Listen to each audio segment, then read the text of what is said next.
कलाकार करंट लाल नट अंतिम गीत जो बनाया हूँ प्रधानमंत्री भारत के प्रधानमंत्री जी के मेहनत पर खुश होकर के और सारा भारत के मुख्यमंत्री जी पर खुश होकर के बिहार के नीतीश बाबू के काम पर खुश होकर के मैं अंतिम गीत बनाया हूँ जो इस प्रकार है।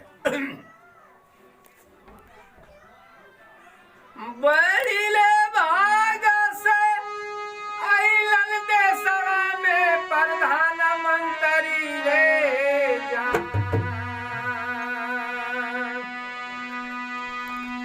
बड़ी ले भाग से अइलन भारत देशवा में हमर प्रधानमंत्री जान।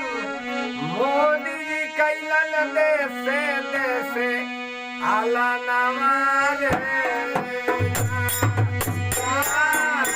मोदी जी कैले देश आला नवारे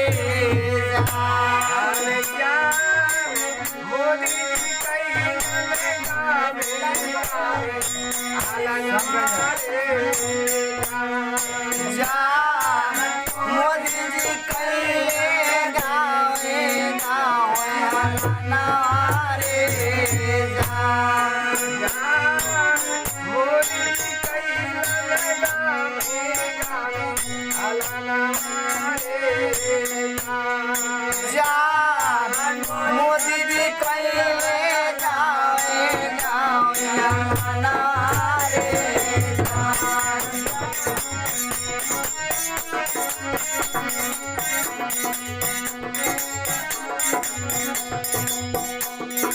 घंटिया बजावा अब थारिया बजावा रे थारिया बजावा रे जान। दियावा देखावा फटंदा घंटिया बजावा रे जान घंटिया बजावा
भारत बाबू